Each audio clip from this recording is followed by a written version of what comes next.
warm welcome to this special edition of the Feminine Way podcast.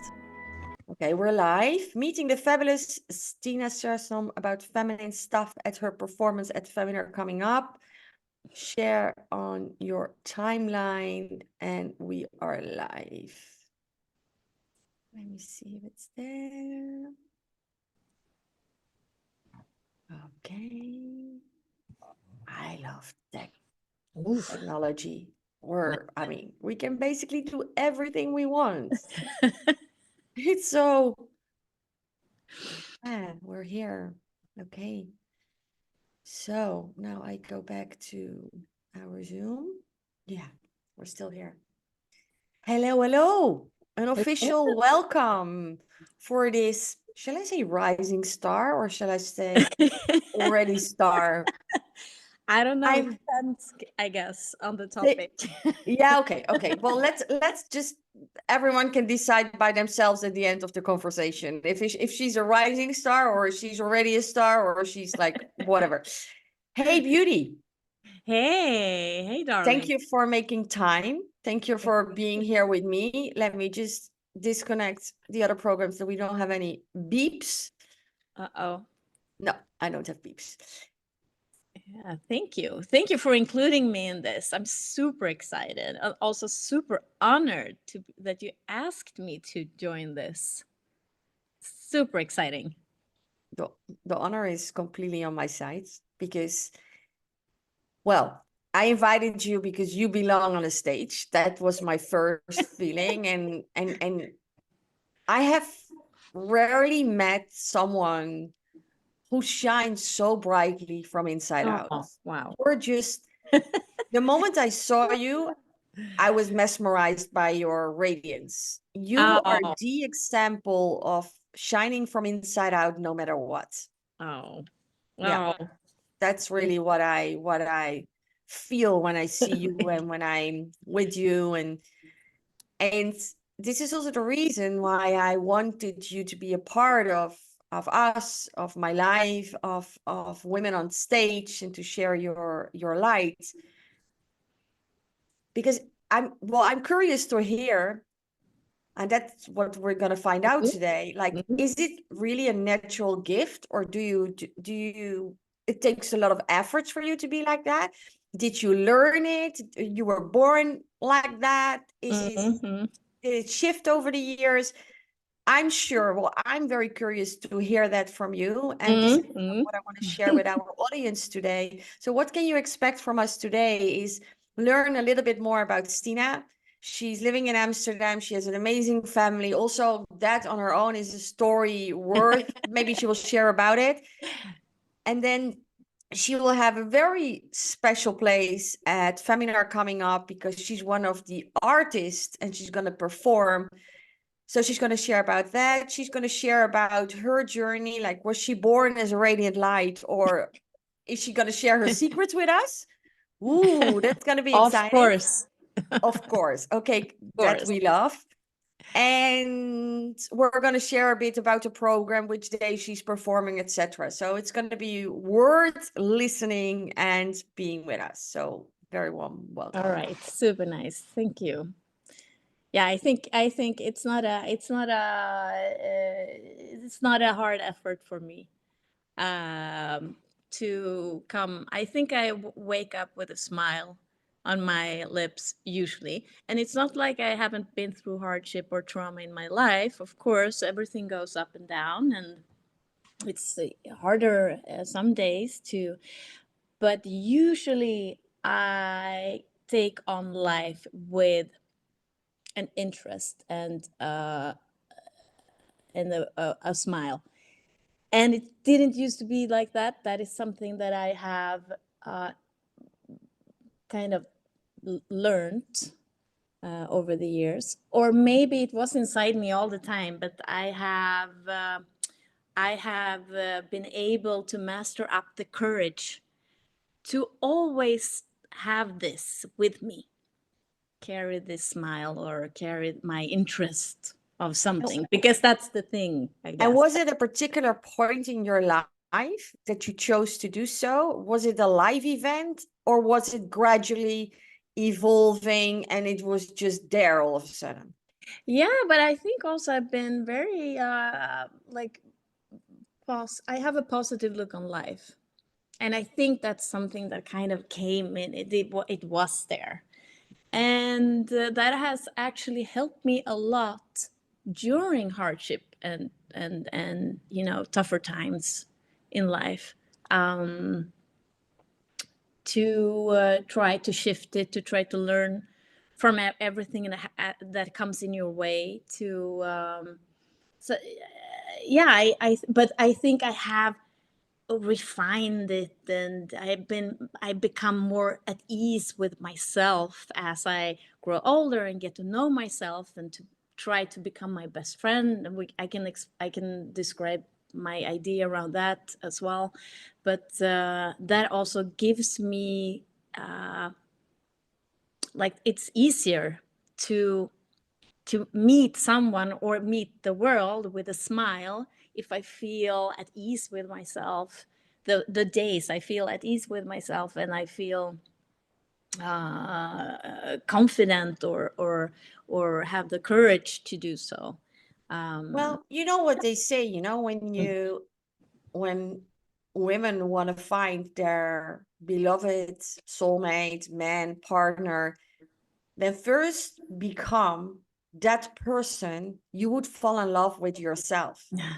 And it's the same what you say with becoming your own best friend, you know, you just become so cool that you're so in love with yourself, that you're so full of yourself.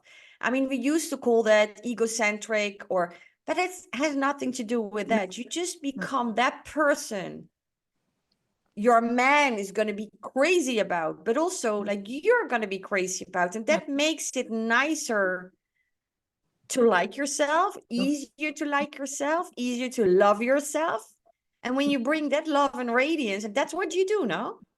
Yeah, and I mean it's well a journey that you will do for the rest of your life, and you need to put in work and put in time to get to know yourself, get to know this person, and what is your needs and wants and etc.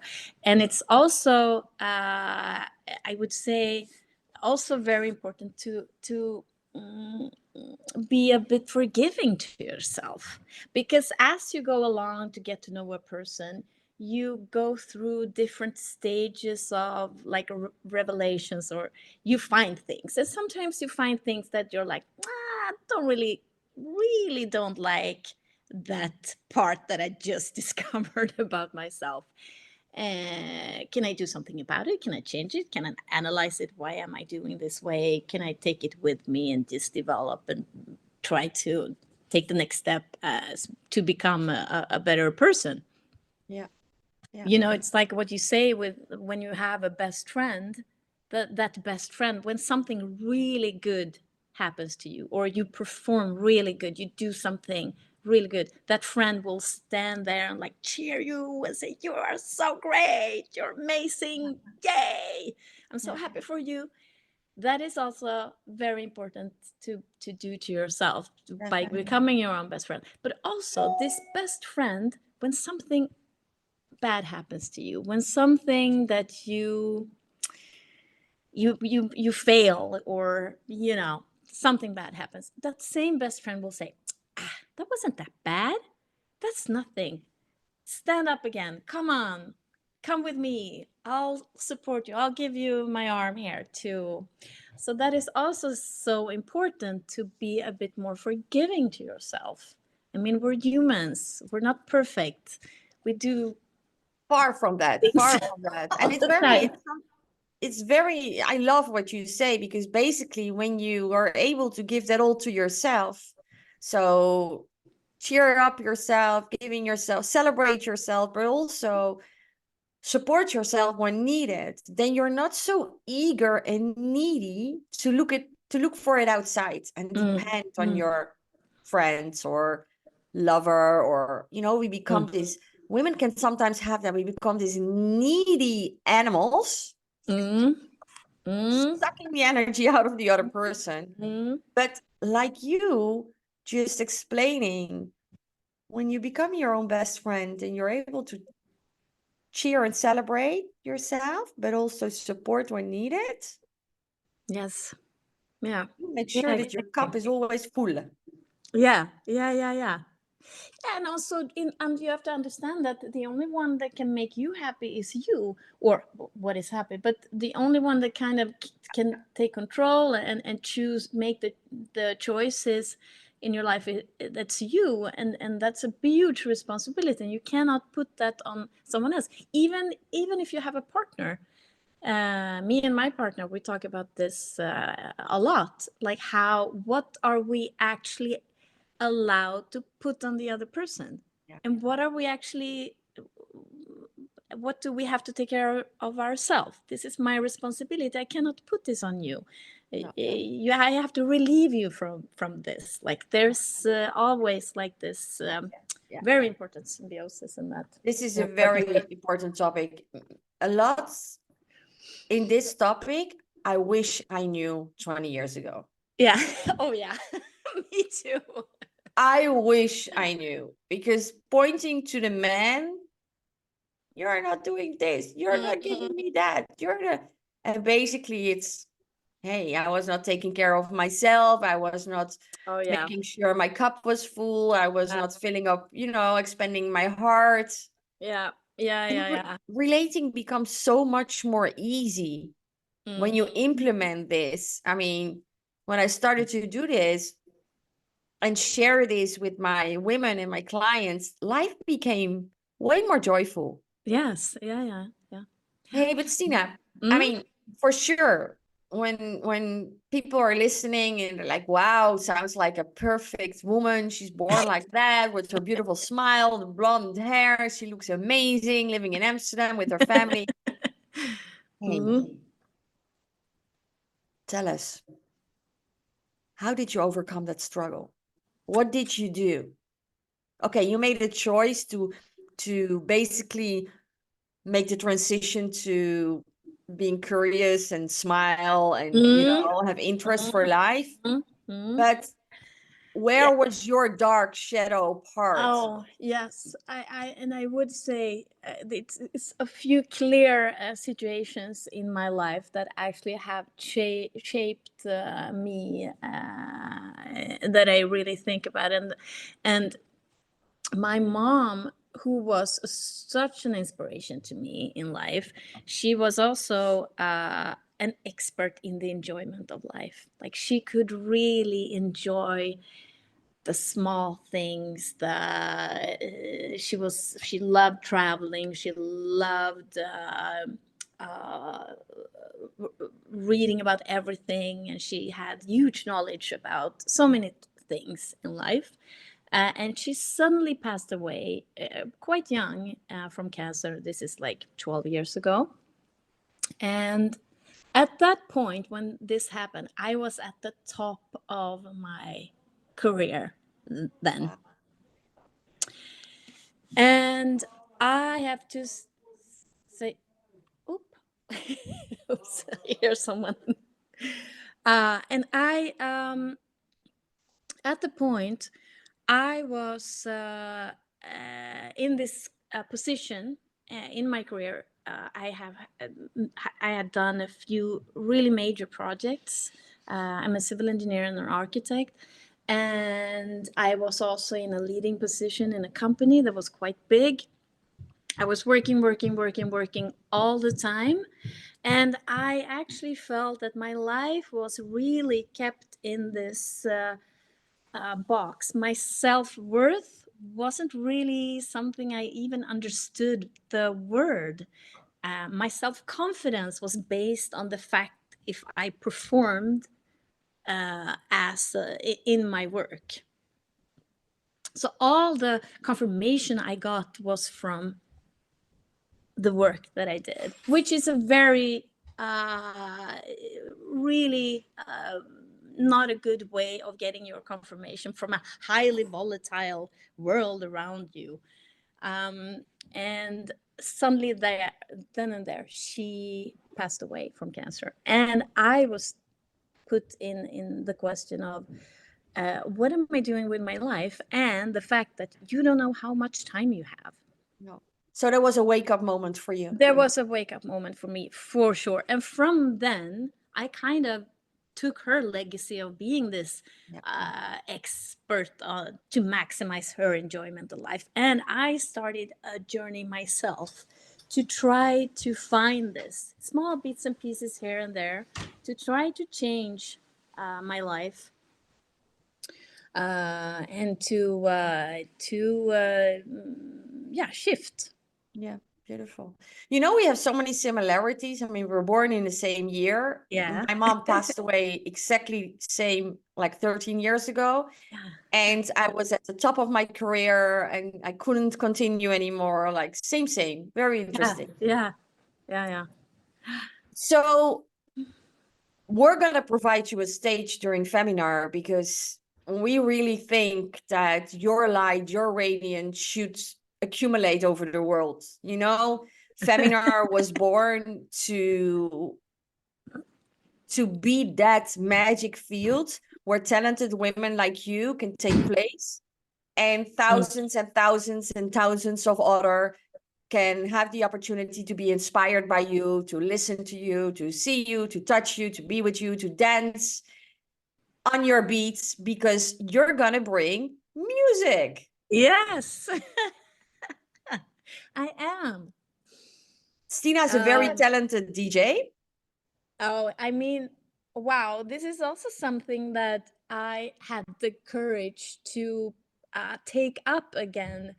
Um, and I didn't do it for a long time, and I also kind of lost the courage, not the interest, but the courage.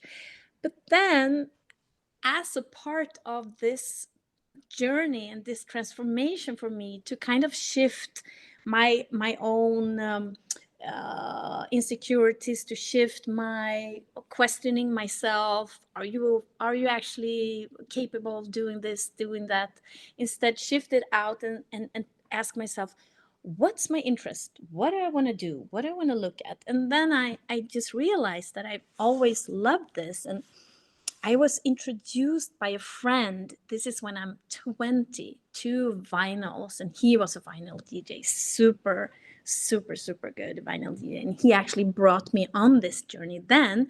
But then everything in my life came in the way, studies, career, blah, this conventional way that you have to go on.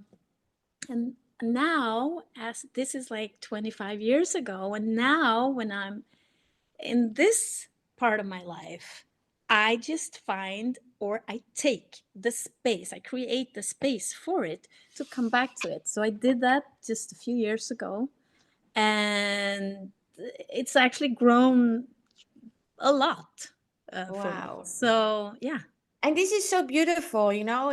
I'm happy that you also share this. It often takes courage to Yes. embrace your passion Yeah. and to embrace your life's purpose. We think that, sometimes choosing the mundane and something easy, it doesn't really make you happy, but it pays the bills.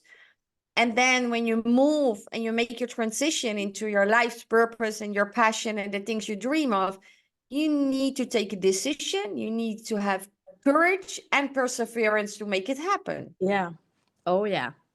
So, Because and you're the proof of that. I mean, like you say, you're a civil engineer, you're an architect, you're a DJ, you're a mom, you have your own sustainable clothing label. You're like, wow, you're living your passions and your dreams. yes, and I think that's so important to dare to if you have a dream, to dare to take it out of your mind and try to make it happen. To me, it is. It's. I think it's a matter of. Sometimes I treat it like it's a matter of life and death, basically. So it's really and I've done so many bad sets, music sets, where I've been like this. Oh, this didn't go well at all. Shit. But I learned so much from it, and I Yeah. guess in life, and this goes also for my work as an architect, and when you design and when you work with projects, it's usually from the hardest projects and the most difficult ones where where you have at least the possibility to learn the most. Yeah. Yeah, and is You know? it okay to have a bad set? Is it okay to make mistakes? I mean, this is so difficult for us women. Yeah. I mean, I honestly, I had to learn. So in human design, my profile is trial and error, like number 3. So I'm here to make mistakes and learn from them. I tell you, for my whole life, I hated to make mistakes. Mm. Ain't we all? We want to be perfect. We want to be Yeah. good. We like to have a success. We like when things are flowing. But what if half of it is making mistakes? Yeah. Failures, things Yeah. are not working out. You have to start over again. You're with your nose on the ground. Yeah. You're arriving at a dead end street, all of that. Yeah. And to be honest, I listened to so many like podcasts with famous people who talk about their failures during their development, and nothing is an easy ride, and I mean, to be successful, it takes a lot of hard work and a lot of failures. And also my partner, he also had a lot of thoughts around failure as like something that you need to go through to develop, to reach your goal, to everything.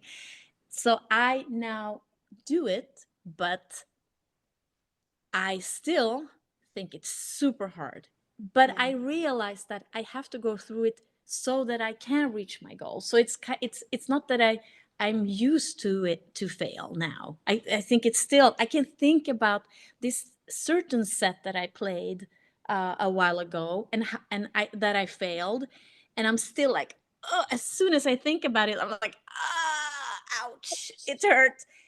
Still, it's like a long time ago now, but still it hurts. But I know I have to do it, because otherwise I won't reach my goal. So I take it. I take the hit. Yeah. Yeah. No, I totally get it. I totally get it.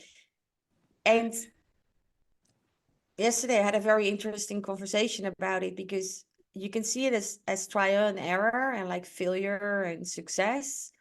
But we were going like one level deeper, like the more we become a beam of light, because that's what we are, you know.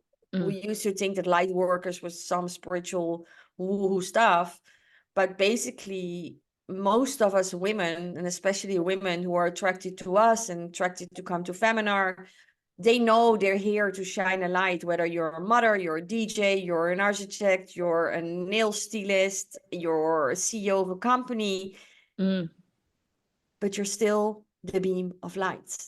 You are, like you said, you know, you are interested in life, you smile, your heart is up front. You're here to live your most beautiful life. And the more you are the light, the more you will attract the dark. Because Yes. it's duality, you know, the one can not exist Yes. without Yeah. the other one. Yeah. So that's also where the trial and error comes from, because when the dark kicks in, the light gets, you know, influenced by it. You have to kind of rebalance into your power. So that can be the error, and it's a constant dance. Yeah. But this is another very interesting topic. Yeah, it And is. you are, Yeah. through your sharing your music, you will shine your light at our stage Saturday for sure. Yes. Um, Fun. Amazing. I'm so happy that you're there, and we're gonna dance on your music. You're gonna shine your light, and why it's so important. I mean, Feminar is the inaugural edition. It's the first time it's in Amsterdam, but what makes it more, well, like out of this world, I can say it has never been done in the world before. And what I mean by that is we women are so qualified. I mean, we have like you know, you're an architect, you're this, you're a mom, you're playing music, you're this. And FEMINAR is the first holy ground where all these qualities, all our essence comes together. So we have your music, we have live jazz music, we have like sacred feminine activation where you get in touch with your sensual self.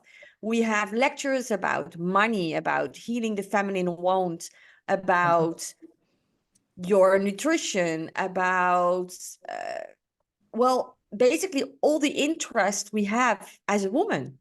Mm. Because normally we go to a yoga retreat, we go to a business retreat, we register for a mastermind, we do a course in what we need to eat or which diet to follow.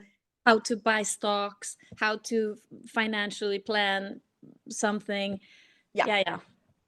But we And never connected with, because what I really like about this concept is that you won't find anywhere the connection between those topics and the feminine, the female energy and the female needs to also express and also build our sensual sexual selves, our feminine energy. How do we take it? How do we use it? How do we express it?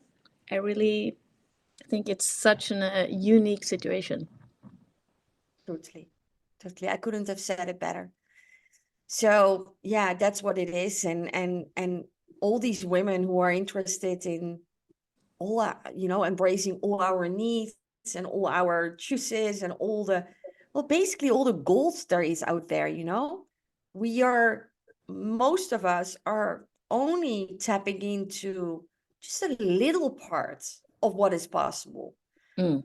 So you say it so beautifully, like there's so much more. And so the women who are interested, it's going to be like those extraordinary beings, and they all come together, and it's a movement. So you come to the event, you dance on your music, we connect, we're together, and we stay connected for the rest of our lives, because this movement is going to have her ripple effects of love and light into the world. Mm.